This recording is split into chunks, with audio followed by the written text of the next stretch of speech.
Most people think Southern California real estate is tapped out, Los Angeles too expensive, Orange County too saturated, Palm Springs, Los Angeles, and Orange County combined. However, growth is not a stagnant point you miss out on. Rather, it moves and shifts the way the market pushes it. To get a real good deal on the market, you need land that is affordable, it won't break the bank or throw you into debt just to call that piece of land yours, scarce. There's a limit to how much you can get off of it, making the value boom. Long term, it's positioned to benefit from population growth, as well as infrastructure expansion and increased demand over time. So that begs the question, where can I find real estate that is affordable, scarce, and positioned for long-term growth?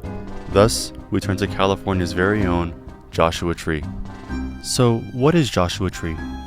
Before we can talk about real estate, it helps to understand what Joshua Tree actually is. Joshua Tree is a desert region in Southern California best known for Joshua Tree National Park, where the Mojave and Colorado deserts meet. It's located about 2.5 hours east of Los Angeles, just north of Palm Springs, and it attracts millions of visitors every year. This doesn't just include tourists, but artists, climbers, designers, and people looking for peace and quiet. What makes Joshua Tree unique isn't just the landscape, it's the mix of protected land, limited development, and growing cultural demand. Over the last couple decades, it's gone from being largely overlooked to becoming an internationally recognized destination, and that shift is what sets the stage for everything we're about to talk about. Real estate growth in Southern California has always followed a specific pattern. First the coast, then inland, then outward toward affordability. That's how places like Riverside, Temecula, and the Coachella Valley developed. Joshua Tree sits directly in the next path of that expansion. It's under 2.5 hours from Los Angeles, right next to Palm Springs, a fully mature luxury market, and anchored by a national park that attracts over 3 million visitors every year. When major metro areas become unaffordable, development doesn't just stop. It searches for the nearest undervalued alternative. That's exactly what's happening in the high desert. It's not just Joshua Tree. Yucca Valley, 29 Palms, and Landers are all fantastic investment options as well. The high desert region sits directly in the path of Southern California's eastward growth. Places that were once ignored are now being actively studied by investors, developers, and remote workers. Definitely a market you want a piece of. And as Palm Springs prices rise and LA continues to price people out, buyers, especially younger buyers and remote workers, start looking nearby for value. Most first-time investors think in terms of houses, but houses depreciate, require constant maintenance, and depend heavily on timing. Land is different. Houses can be sold, resold, demolished, reconstructed over and over and over again. Now that's not to say you should never invest in houses, it's just in terms of investments, the scarcity is unmatched. Houses can be built, land can't. Joshua Tree is bordered by protected federal land, which creates a natural supply limit. That matters long term. Compared to Palm Springs or Los Angeles, land prices are still a fraction of nearby markets, there's way less competition, and zoning allows for unique uses: eco-homes, modular builds, short-term rentals, and long-term holds.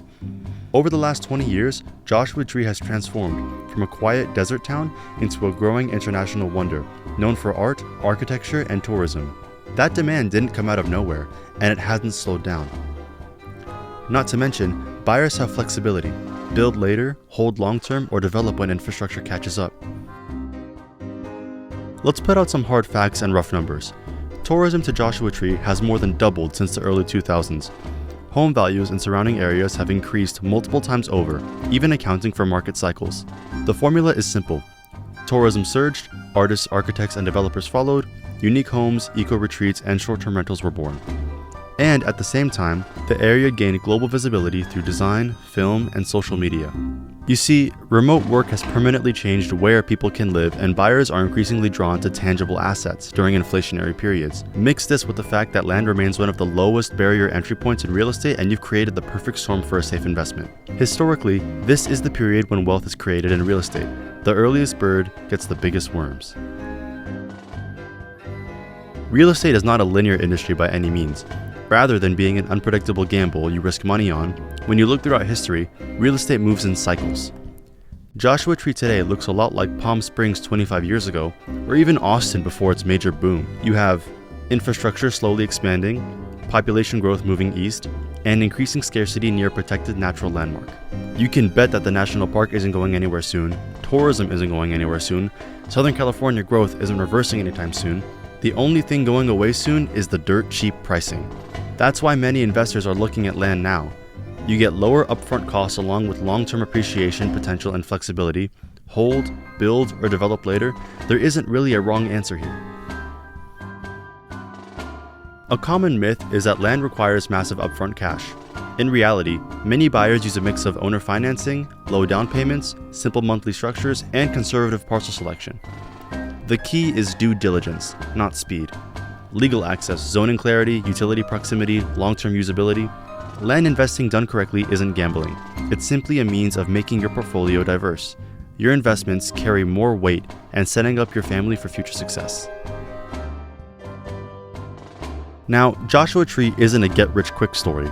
Legitimate real estate investments almost never are, but it is a long-term growth story, one that's rooted in geography, scarcity, tourism, and follows Southern California expansion patterns. If you're curious whether land ownership, or Joshua Tree specifically, even makes sense for you, the smartest first step is simply learning. And if you want to learn more about high desert regions and if they're right for you, take a quick second to fill out the Google form in the description or bio. Thanks for watching!